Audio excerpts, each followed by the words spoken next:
So probably messed up. Since they chopped on them, mess with time. You hidden a little bit increment. I know you asked me about that before. That was chomping, but you said it wasn't that annoying for like popping or anything. Good evening, New Salem. Today is Wellness Wednesday. We will be getting started shortly. Feel free to come on in, get your pen and paper ready because we have some important information to give you on mental wellness. We'll get started in about 2 minutes.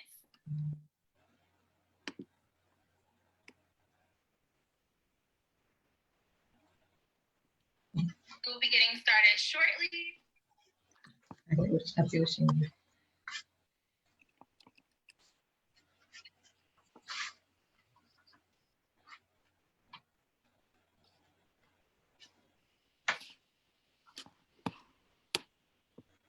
see what she means. So it's this.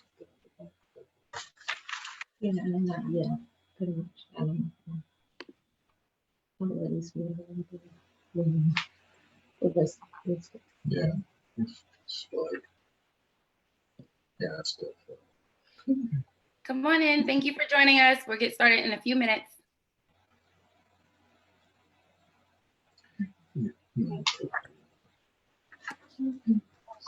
Alrighty, good evening, New Salem. As you know, it is Wellness Wednesday all over again, and we're happy to have you here. So tonight we have the doctors Alfred here to give us some information on mental wellness for the family. So without further ado, we will go ahead and get started. Okay. Thank you. Hey, New Salem. We first want to thank Pastor and Mrs. Troy for this opportunity to share our information with you to help people adjust to this crisis. If you would just hold your questions, or you can type your questions up, and we'll go through the information and then kind of answer questions at the end. Try to do our best to answer them in the order that they come in. Okay. As Brooke said, we're just grateful for the opportunity to be here and to share some time with you. One of the things as we were thinking about this is like we have been in this time period of being on the stay-home order for 6 weeks already.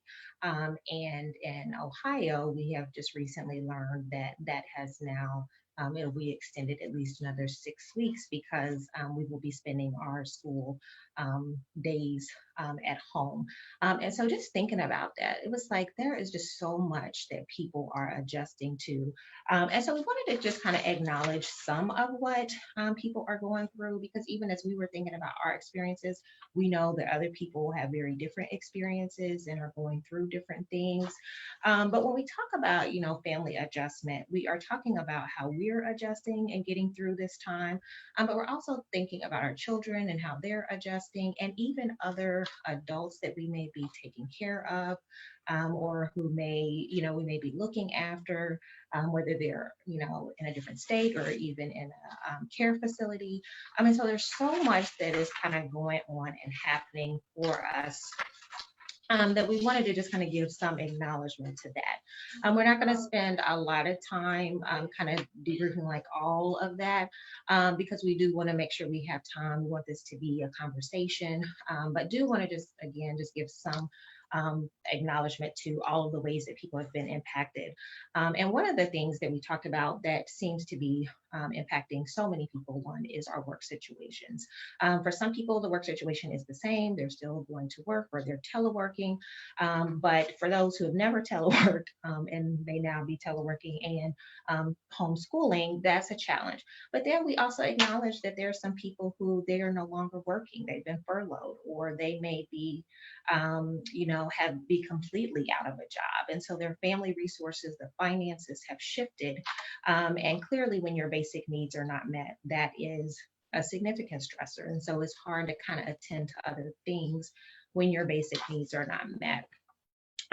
Other things outside of the financial stressors are just how do you manage physical health issues that were already pre-existing, and then of course the obvious, which is the fear that will I acquire it? Will someone in my family acquire it? All of those things we know are challenges for people. And Also, in terms of spiritual health, some people are questioning, why is this happening? Whatever your belief system is, why is this happening? Why are we going through this? Why did this happen to me? And so we're not going to cover like a lot of the physical health and spiritual health because we know other people are covering some of those topics, but we just want to acknowledge that.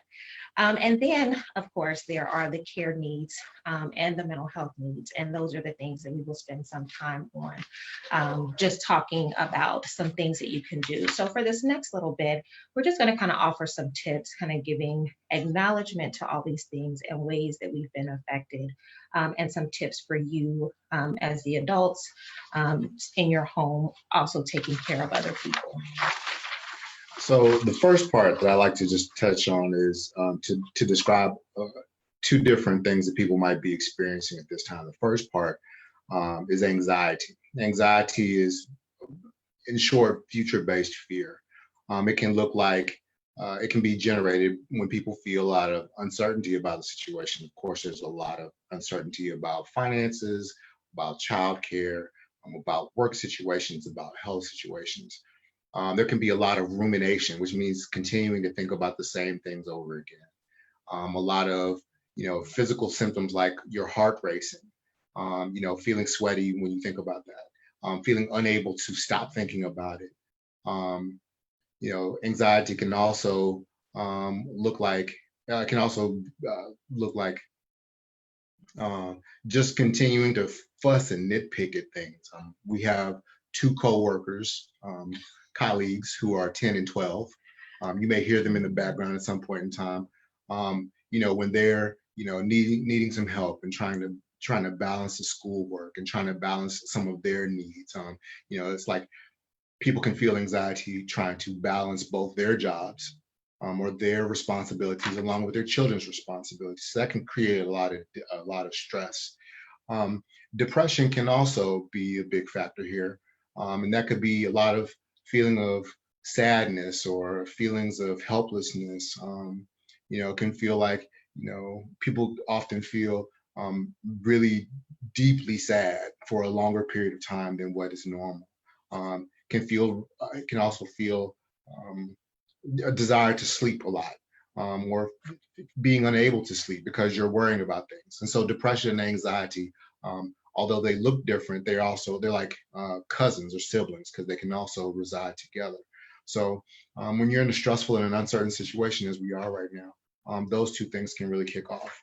And so in order to manage depression and anxiety, a lot of times it's helpful to put a framework or to establish some guidelines. And among these guidelines are.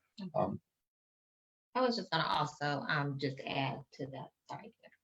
Just the piece about also how for many people they are going through traumatic events, and consider this in and of itself to be a traumatic event. And so related to anxiety, depression, also just kind of giving acknowledgement to the fact that for many people, this is traumatic. Your job situation, your job loss is traumatic. Deaths and losses that you've had is very traumatic. And so there are lots of different elements to mental health, diagnoses aside, that can really be complicated by the kind of the place that we're in today. And so again, Doreena's right. In this time of uncertainty, there are a lot of different factors that are pressing in on your quote unquote normal life. So as much as you can, it's helpful to kind of create some boundaries for that. The first thing is a recommendation is to try to set up a schedule to create some normalcy. Before this crisis, people would wake up and they would go to work, or they would wake up, dress, fix dinner, fix breakfast for the kids, and go off and go to school. There was a routine for that. There was a routine for coming home, and most people have a routine for their lives. It's helpful to make sure that you have that established as best you can. Again, being flexible to the needs of your family, your current work situation, and things of that nature. For those people who may be teleworking or whose work situations have shifted, who may be working more hours because they're working in a hospital, or they may be, a first responder or something like that. It's very helpful to try to set boundaries for your time, to not let work kind of bleed over into your personal life again, because you want to create a healthy separation from this potential stressor to the place where you find some relief or find some well, I'm losing the word, but Yeah. But we talked about that too, even like it is really important. And there's a lot of research that talks about setting boundaries and having a routine. But you also, just know that sometimes, we have to change our mindset about what that's going to look like. And so just being flexible. And I think one of the things you were saying too about just giving yourself some grace. yeah. You know, in our household, we have, before this, we had sports, and there was, some clear expectations about what time our coworkers would go to bed, what time they would wake up, how much screen time they had, some things that we kind of expected of ourselves. But this has kind of thrown all that into the wind. And so, we can't, because the situation has changed, we can't, it's not helpful to have the exact same expectations as if everything was quote unquote normal. And so, we may not, because, people may be working from home, people may feel like they're not parenting the best, or they're, being lax on their kids, or they're not, doing the exact same things. That may be maybe a harsh criticism for themselves at this time, that doesn't really help you perform or do any better. So that's where Doreen was talking about, having some grace for yourself, just being easy on yourselves and cutting yourself a little bit of slack at this time. Yeah, and I think that comes up too, because we talked also, I mean, there's a lot of information out there about social media and how you want to limit social media and just, gaming and all that stuff because of the impact that can have on brain function with kids. But also, at the end of the day, if your kid needs to watch a little bit of extra or do a little bit of extra so you can be sane or you can get some work done, I do believe we're going to survive that. But you can also offer them other alternatives and other things to do so that you can do that. But you have to think more globally about your well-being and your wellness. And it's going to look different. And so for the people who are perfectionists, for the people who like their house cleaned, who like their house cleaned a certain way and everything in order, this is going to likely be an adjustment.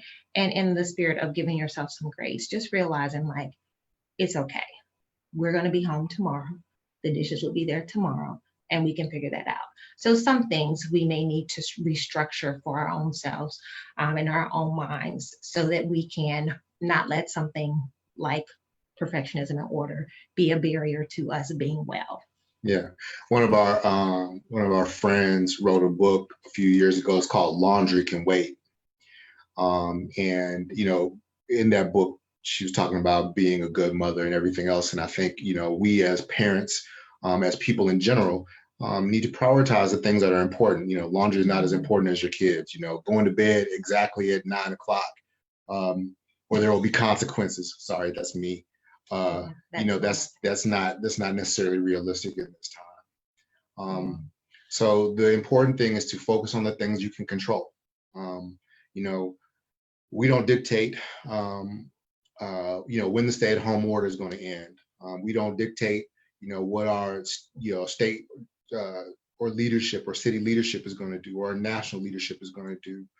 We can't dictate a lot of different things at this particular point in time, but there are some things that we can control. And as I said earlier about developing a schedule, developing a routine, there is some control that you can take in structuring your life under the current circumstances. So that's something that's really important to do. And other things, of course, and again, other people have touched on this, but is in addition to putting a schedule in place for yourself, really looking at, okay, how can I be active? And everybody's life situation, home situation is very different, but to the extent that you can be or integrate some level of activity, that is helpful. And with the eating habits, that can be really complicated for some people, because there are some of us, and it's like, okay, well, we have access to this. Some people don't have access. And we want to, understand and acknowledge that that's a very different situation. And so it is important to think about, if you have the ability to, what the research shows is that giving and doing good can actually help improve your mood.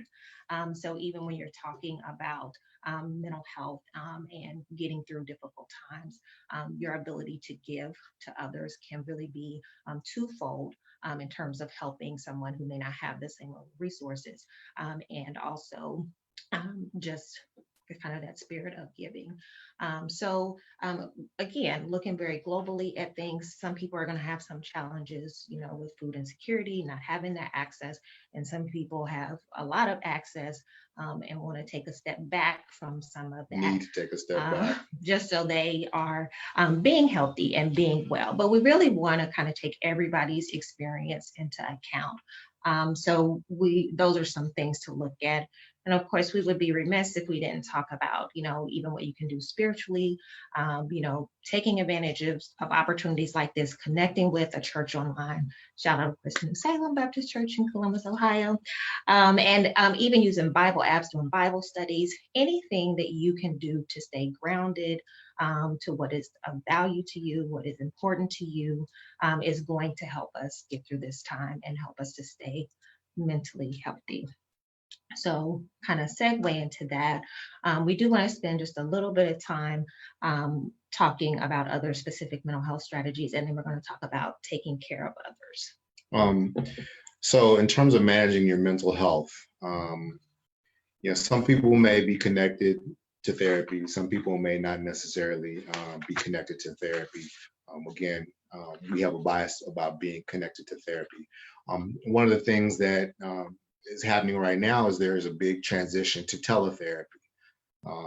Not something that, to full disclaimer, not something that I was a big believer in about 3 weeks ago. I was very resistant to doing that. I feel like there's something that's lost between, that when somebody's not sitting directly in front of you, there's a human connection and a vibe, energy that I get. However, what I am hearing from having done it for about 3 or 4 weeks in various forms is that having therapy or having somebody to reach out to is better than nothing.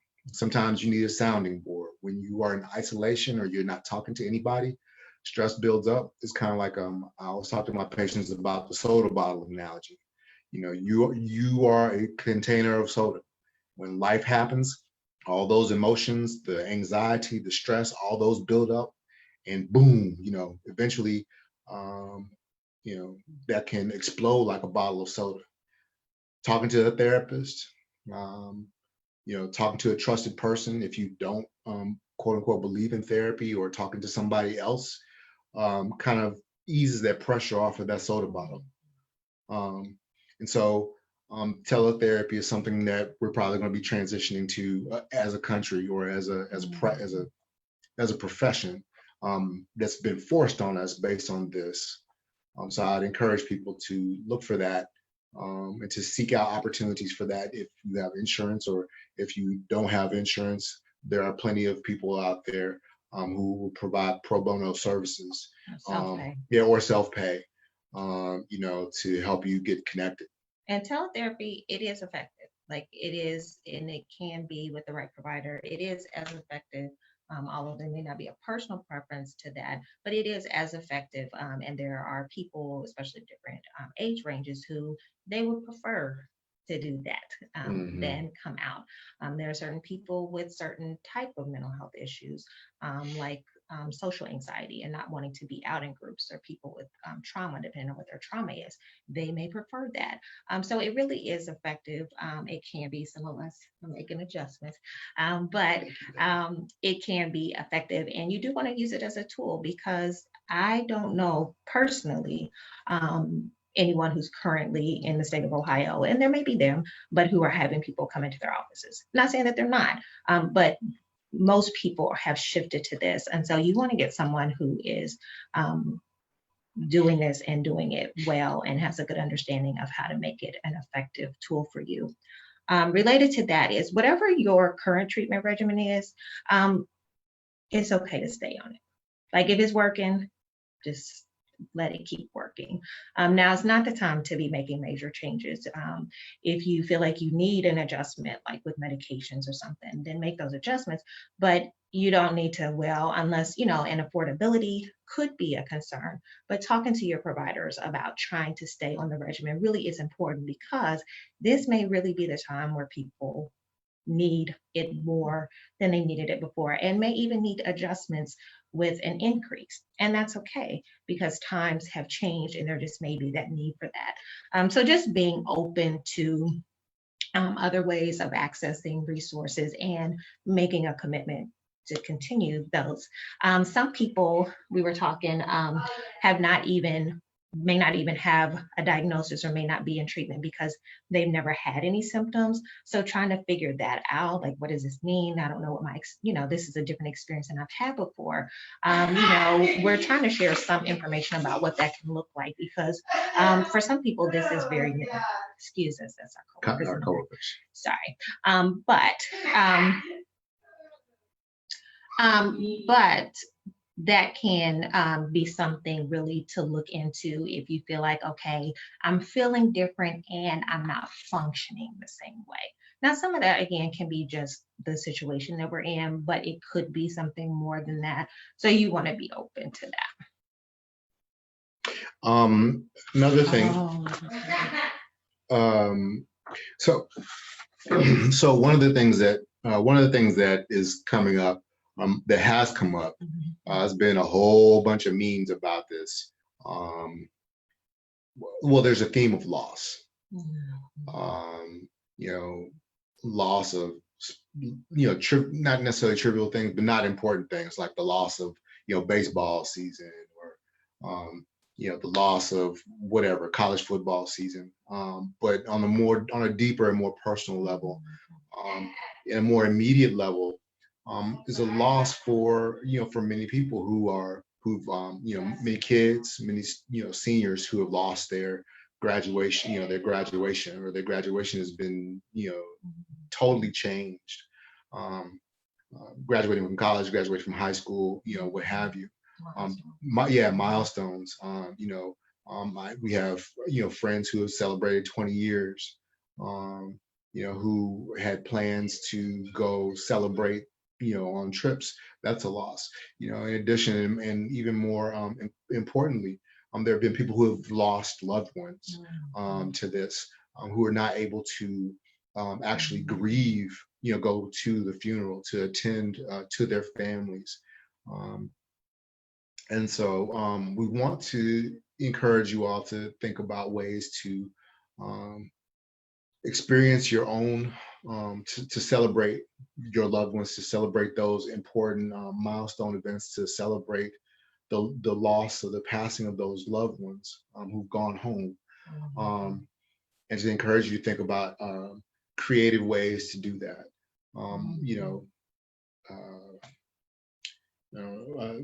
There's a lot of different ways to do that.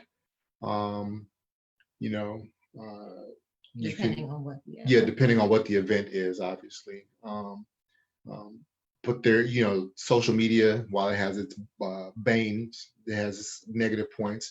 Social media, a lot of people are talking about how they're celebrating those important events via social media. So there are some great ideas out there. You can Google a lot of different things out there as well, if you have access to them. Yeah, and just lots of, I think, ways that people have decided to celebrate. Some of them have been pretty cool. But even to acknowledge the losses, of course. And that's a really, really difficult thing. If you've not been able to say goodbye to somebody, and you couldn't go visit them in their last moments, you can't go visit them, and they're already gone. Even anticipatory grief, where somebody's not gone, but there's that loss. And that's on top of other losses like job loss, loss of, we're talking to the kids last night and about not going back to school. And the really interesting thing was, initially there was celebration. And so we were like, well, wow, this is impressive. They Mhm. are good. But they were confused about not going to school, thinking school was over. They didn't have to do any more homeschool. Right. So then when the reality was there is still school, but you won't be going back to the building. Then it was a very different shift. The Yeah, mood they had left the shifted. building. Yeah. There were, Yeah. tears and upset. And that's kind of a good segue into thinking about, how do you also, meet the needs and take care of and think about the needs of our children. Because just like we're going through as adults, we may have a better understanding of how we feel emotionally. We understand, or maybe we don't understand, but we actually, articulate ourselves a certain way when we're angry or frustrated or upset, but we can name those things usually. Some kids have a hard time with that, of course. Mhm. And so, in thinking about losses, we're experiencing our own losses as adults, but so are they. And, while it may seem like, oh, but you get to, you'll be at home and, that's just the way it is. Well, it is just the way it is, and they can still have feelings about it. Oh, Regardless of I the was just gonna say, like, we were talking to one of our coworkers last night, our younger coworker, and he was like, "Well, does that mean that I'm not going to graduate from fifth grade? Like, am I going to have to do it again next year because I didn't finish?" Mhm.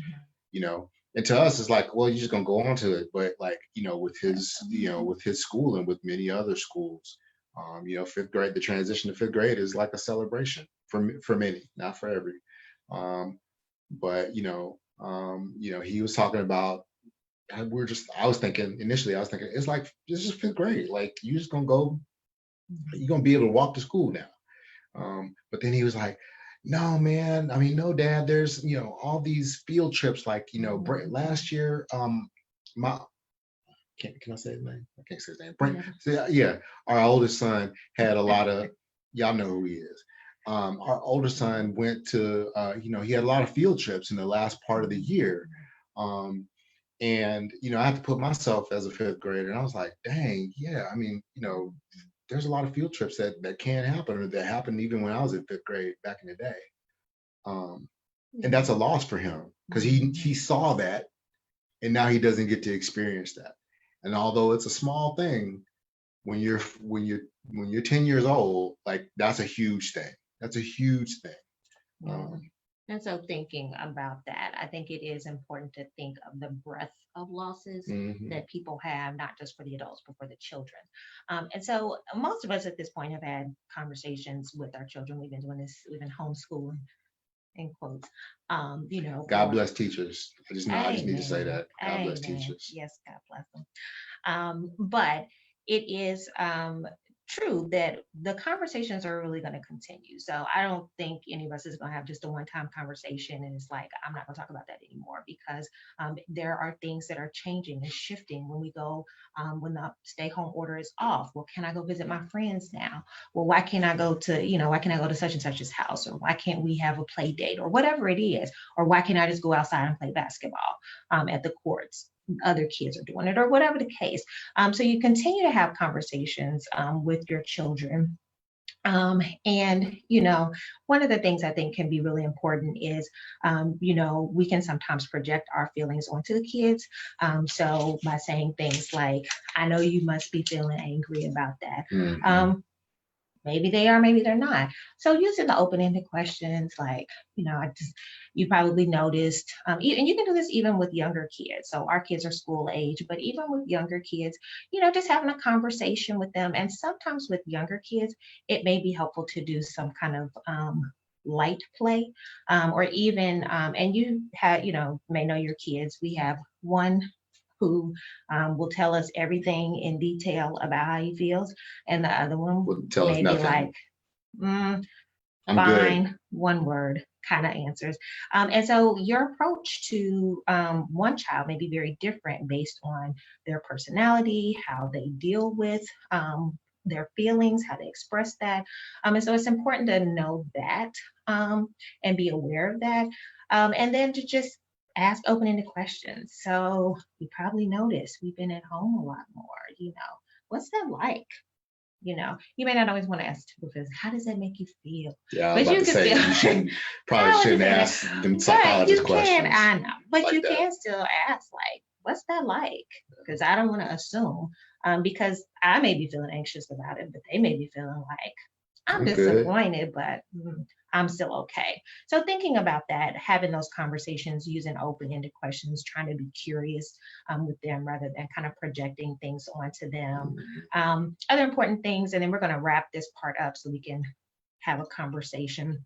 Um, but one of the things I think is still helpful with kids is just to also continue to set rules and expectations. If you had rules in your house before, the rules still apply. You may not, they may look a little bit different based on whatever has changed in your household, but there's still expectation that you do certain things that you, if your plan in your house is, okay, our plan is we do a certain amount of schoolwork. If you're not doing schoolwork, we read for an hour or whatever it is that you've created, there is still a rule that you do that. There is still a rule, maybe the rule is everybody get up and brush their teeth. Yeah. Whatever the rule is. There's one coworker we have to say, like, Oh, you you go trying to wash somebody over. you go wash up every day whether you need it or not. We're just saying. So figure it out for your family what is important and what works, and establishing that you expect for them to do certain rules. Because one of the things actually that kind of came up in our conversation about not going back to school was being upset and wanting to figure out a way to express that frustration. And it was like, you cannot hurt yourself. You cannot hurt other people. You cannot damage property. And you don't say anything that purposely hurt somebody's feelings. If you can make whatever, however you express yourself, if you can follow those rules, then it's probably safe. And he checked in. Can I do this? Yes. No, you can't do that. One of them was no, but the other one, yes. But again, just setting rules, because they need rules the same way that adults need rules. We have those things in place for safety reasons. And the thing, I was go going to say just real quick, I mean, kids are adaptable, right? I mean, they don't necessarily understand things the way that we do, but they will follow our lead.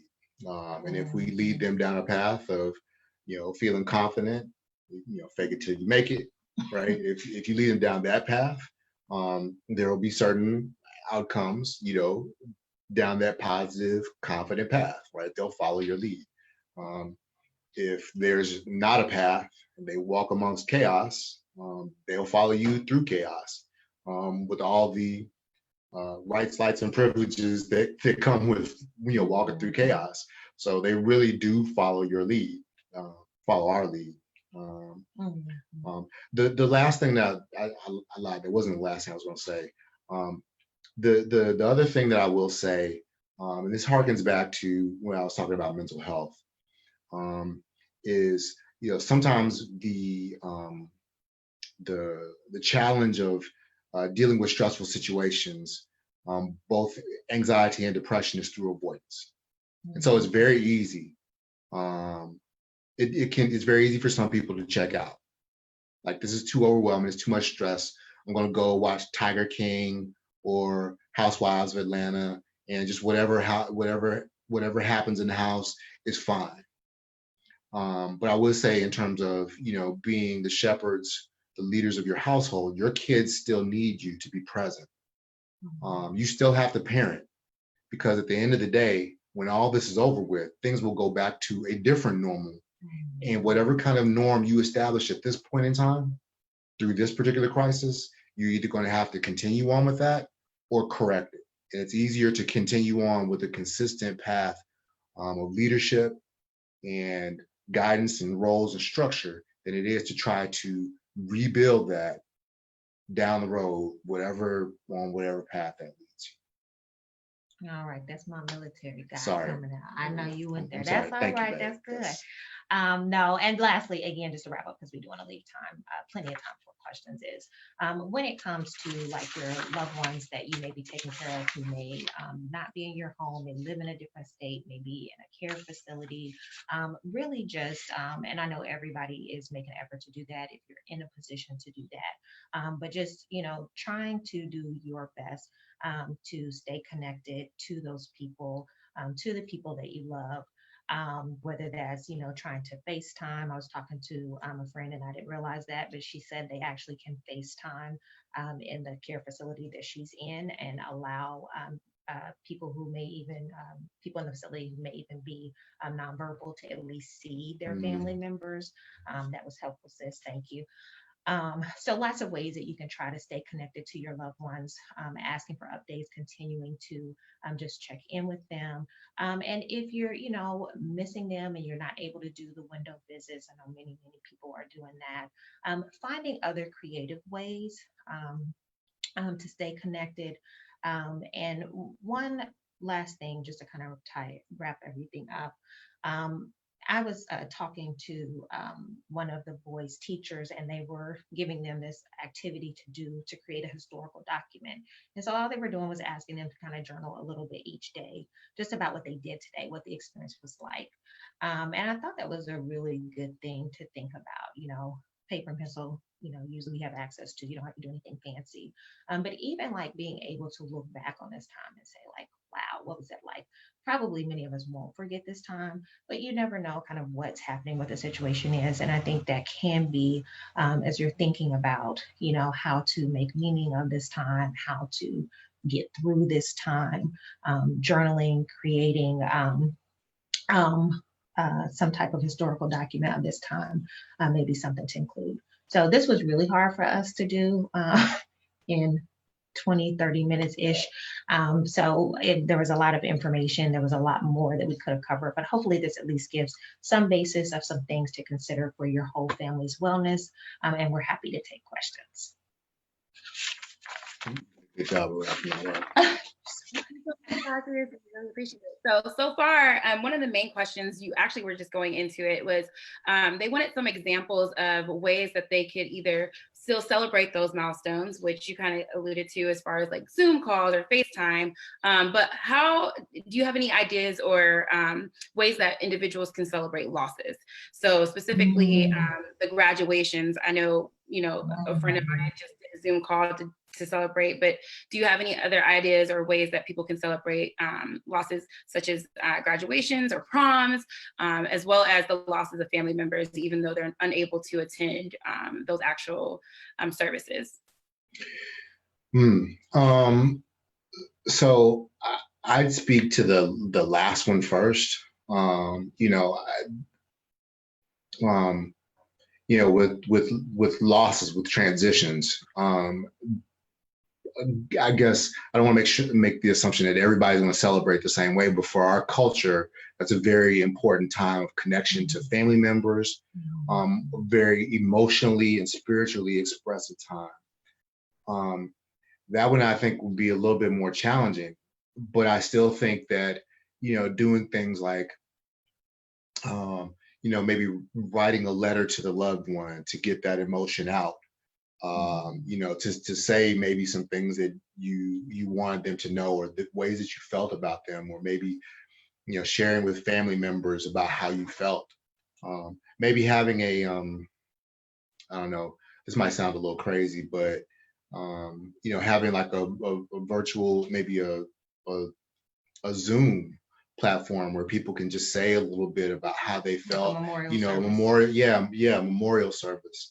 A lot of times people, do donations instead of flowers. Instead of sending flowers, they do donations to a charity or something like that in memory of. So I think that part, again, there's culturally some restrictions around that, and there's also ways to be creative using technology.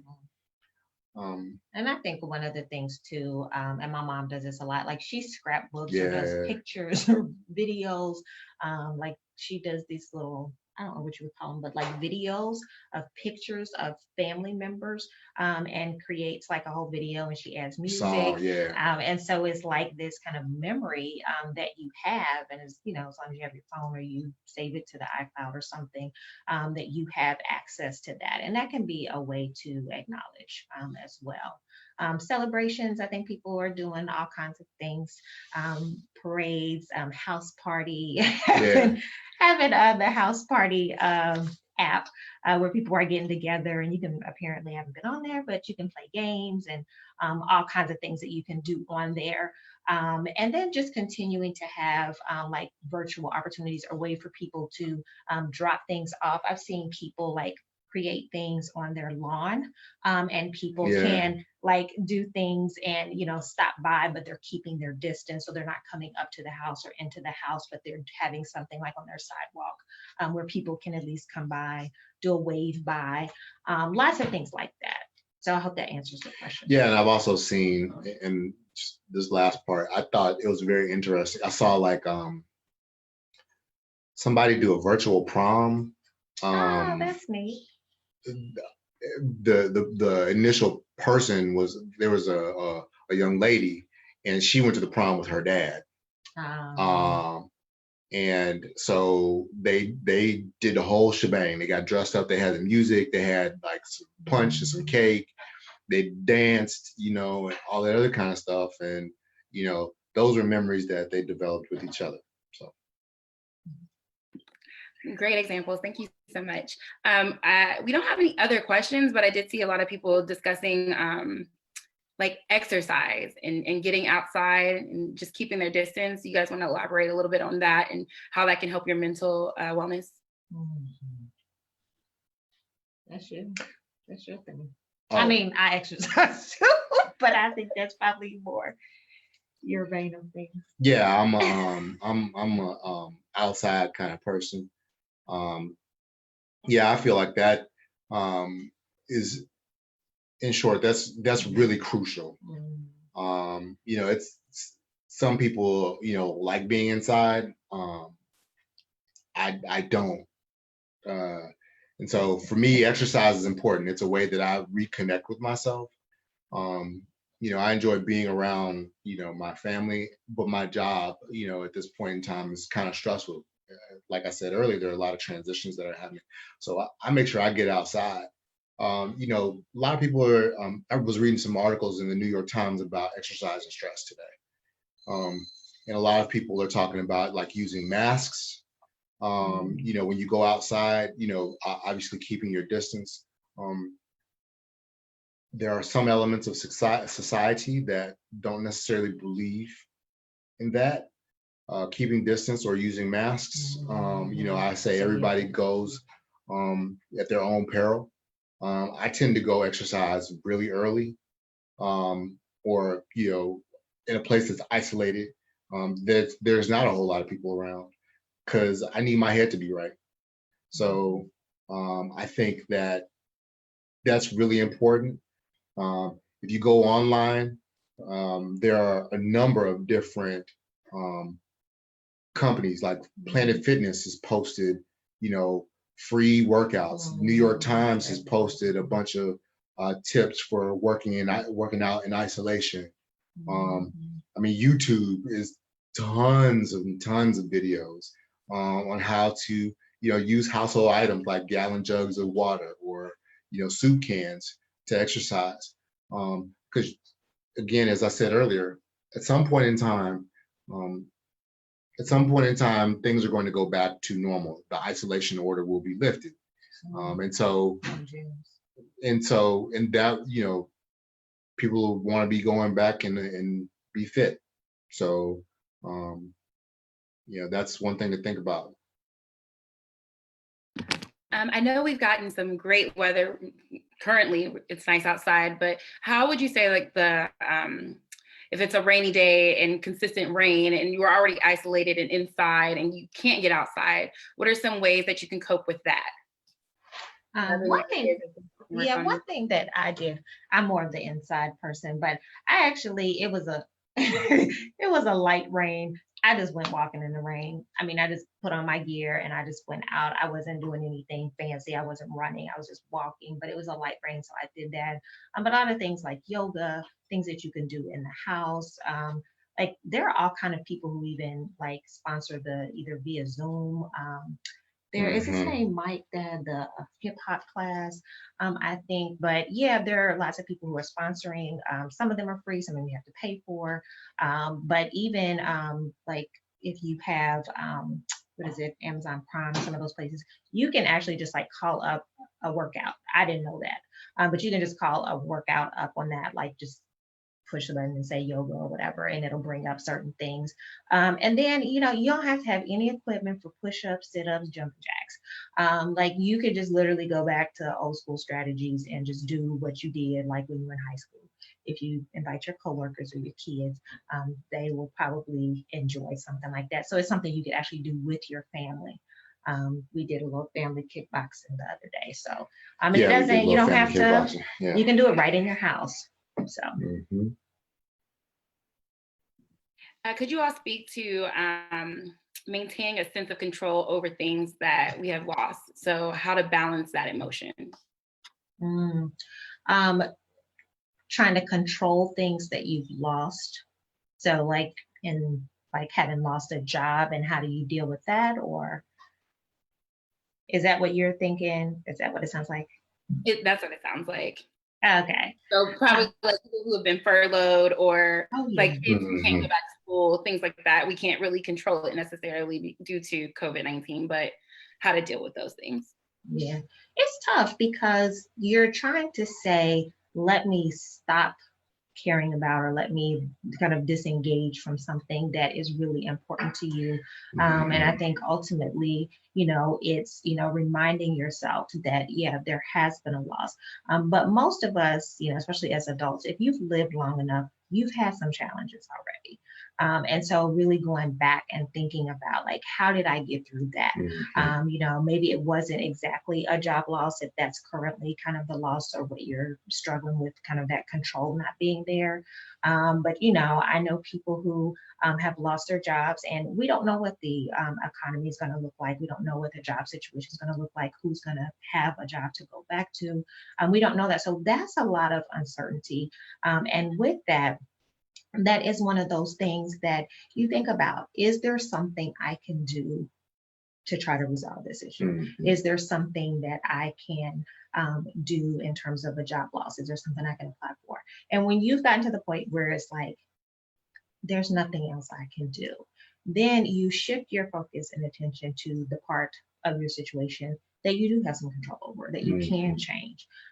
Because the reality is all of us have something that's out of our control. How your body functions sometimes, your health, you do the best that you can to maintain it, but you don't always have control over when health issues come up. But you do have control over how you respond to those things, the type of resources that you put in place for yourself, what you grab hold of, if you will. A lot of times, praying. And that's not all, you know, I like the phrase prayer and therapy, because sometimes it's both. And so really looking at, if I don't have the resources to kind of get through this time by myself, what other resources do I need in place? Maybe I do need to connect with friends. Maybe I do need to connect with some of the community resources. I need to figure out, okay, hey, what do I do with this? Where are the nearest food pantries? You know, what am I eligible for? Yeah, can I contact? Can I contact my creditors? Who can I contact today? Can I speak to my landlord? Can I talk to the bank? You know, all these things don't have to be done in a day. You know, as Dorena said, like you can have two things can exist in the same space. You can have a positive mentality, right? That there are things that I can do, and I can still grieve this loss. Right. You know, you don't have to choose one or the other. You know, but as long as you're, you know, making a conscious choice to, you know, to think about the things that you can't control, that probably is going to have a better outcome than you know, staying with and holding on to the grief or the loss. And I would touch on two of those resources that the church has available, which is we're Right. online. So if you go to the newsalemcares.com and you look up the prayer calls that are happening weekly, as well as we have young adult prayer calls and Bible studies that are online right now, virtual, as well as the food pantry. So I think those are really great resources for the viewers to tap into. We had some questions about our kids and our little coworkers. You guys talked about how to talk to them and engage their feelings. What's the best way to discuss what's going on currently with them without scaring them, and just doing it in a positive manner? I think like, did you want to do something? Nah, you tend to be a little bit Oh. more finesse. I'm tend to be more blunt force. Like this is, the Oh my military. This is what's heavens. going on. Yeah, so sometimes we start with one approach and then we shift around. But I think one of the things that can be helpful is, as I said, not like projecting something onto them or just like saying like, oh my gosh, this must be so hard for you or this must be awful. But just be like, wow, we've been doing this for like 6 weeks. Can you believe that? Like 6 weeks. What's this been like for you? Like, I know what I've been kind of going through. What's this been like for you? And I know, and even you may have regular conversations. Like in the first couple of weeks, we would meet in the cafeteria and have lunch together, and we would talk about, how was everybody's day, what was hard today, what went well today. And since then, the cafeteria has been a little dysfunctional. So we don't all kind of get More together to do that. self-serve. Yes. But even just those little touch bases, because if you come to kids, especially depending on their age, and you want to have a sit down, that's like, They ain't got time for that. like, especially if you have a child who they're not going to necessarily just open up because you say, like, how you doing? You might get the one word like fine. And so then it's like, okay, then I'm not going to take that approach with that child. I may just go in and we may start just talking about nothing at all. Like, oh my gosh, what were you watching today? I heard you say something funny, or I heard you do that. And just get them talking a little bit. And then you may be able to say, like, wow, like this has been something else. And see, something else doesn't imply good, bad. It's just something else. Like this is something else. Like what's been going on with you? I feel like I see you, but we haven't really, had a chance to talk. You're not in school. This is different. So just acknowledging like this is different. It's not good or bad. It's different. That's you're just stating kind of a fact, and then you're asking them kind of their feedback about that. Does that answer? Yes. Okay.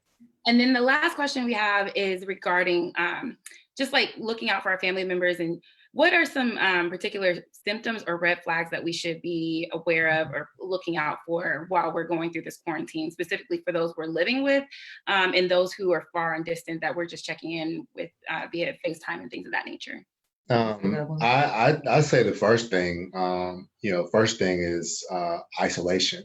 You can't get a hold of them. Typically their behavior, is different. Their language or their tone, is different. Sometimes you can grab people on the phone, or you get like 55 texts from them, in a day, and then all of a sudden you get like one. I'm fine. That's a warning sign. Maybe when their tone has shifted a bit, when they seem to be more optimistic and they seem to be maybe more pessimistic, that's that buildup of stress. For some people, that indicates a buildup of stress that people are talking about or that people are experiencing. Yeah, that's a really, really important question. And it is, I think, really complicated in a way because, people are more isolated because we're at home. So it's kind of like, well, but everybody's there. But I think that's a really good point of looking at what was their baseline. So for me, I can be in the house and probably be okay for a long period of time. That's not his story. Like that doesn't work for him. So if our norms shifted, that'd be something. And then if people make concerning comments like, I just don't know what I'm going to do, that hopelessness or that I'm feeling so overwhelmed, and people are not functioning because you can be overwhelmed and still get your job done, and you can feel like, oh my gosh, I'm so stressed out, and you may still be productive. But there also is this place of, if you are feeling overwhelmed, you're feeling down, you don't want to come, not that you're coming out the house to see anybody, but even opportunity of, hey, let's get on Zoom. No, I don't want to. No, I'm feeling really overwhelmed tonight. I'm feeling really down. I don't even know why we're here, or I'm here, or things like that. And then you want to start asking, I think in our field, we'll just be pretty much I'll be direct with anybody, asking them, including kids, have you been thinking about hurting yourself? Or, when you say overwhelmed, what do you mean? And when you say you don't want to be here, what does that mean? And, always deferring to like a professional if you're worried and really feel like, okay, there's some red flags. There are hotlines and places that you can get information, including the suicide hotline, if that's an issue. And we do need to be watchful. Yeah. We really need to be watchful because this is the time you think about some people feel like they've lost a lot. Yeah. I don't know if people, some may even feel like they've lost everything. You think Yeah. about business owners and people who don't have things that they normally would have. Yeah. And some accustomed to having a whole lot of resources and having none. Yeah. So this is a very high risk time. So I appreciate that question. We do need to be watchful. We do need to try to touch base with people, whether that's from a distance or not. And you can always, depending on the state that you're in, the city that you're in, you can actually Google or look up emergency services or a suicide hotline if you're really concerned about something. And if you're really, really concerned and you're scared, then you do want to call. Now there are different precautions and procedures for 911, but you do want to call an emergency psychiatric hospital to see if what they would recommend.